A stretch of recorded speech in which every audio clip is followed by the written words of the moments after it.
Le dollar canadien s'est vu affaibli par une série de données décevantes, ce qui pourrait pousser la Banque du Canada à réduire les taux davantage.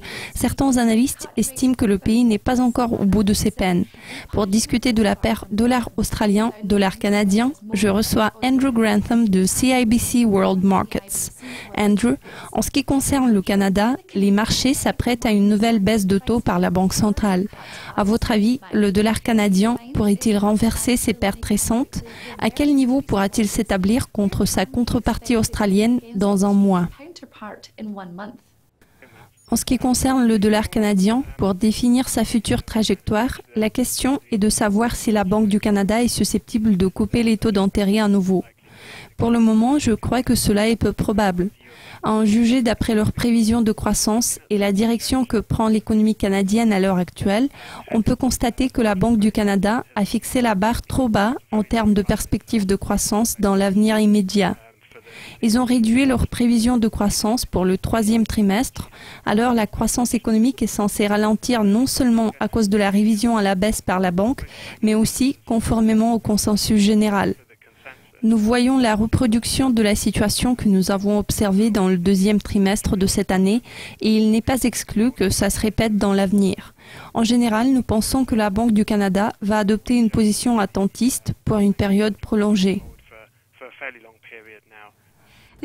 La RBA s'est montrée réfractaire à intervenir de manière plus résolue en espérant que la monnaie va offrir un meilleur soutien à l'économie que les taux d'intérêt, même dans le contexte de la baisse des prix des matières premières. Avez-vous des prévisions haussières ou baissières? De toute évidence, cela a favorisé le dollar australien contre le dollar canadien tout récemment parce que la RBA a laissé les taux inchangés. Si nous voyons des mesures de relance en Chine, elles pourront être suivies d'un rebond de la demande pour les matières premières émanant de ce pays dans les mois qui vont suivre. Cela pourrait également se produire en 2016 et ce serait une chose positive pour le dollar australien. Vu la baisse de la demande chinoise et l'attitude attentiste de la RBA, le dollar australien s'est affaibli contre plusieurs devises et surtout contre le dollar américain.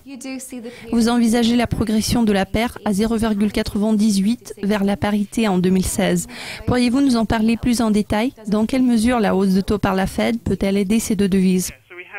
À notre avis, le dollar canadien restera assez plat contre le dollar australien à moyen terme. Et puis, nous croyons qu'en 2016, la performance du dollar australien sera un peu meilleure que celle du UAR. Nous croyons que la Fed va commencer à relever les taux en septembre. Je ne pense pas qu'il donne des indices quelconques lors de la réunion de cette semaine, mais cependant, je suis menée à croire que la hausse de taux par la Fed ne va pas favoriser une monnaie contre l'autre, c'est-à-dire l'impact sera plutôt équilibré. Andrew, c'est toujours un plaisir de vous recevoir. Merci de vos commentaires et de votre participation. Restez à l'affût de nos mises à jour régulières sur Dukascopy TV pour être au courant de toutes les actualités financières. Je vous dis à très bientôt.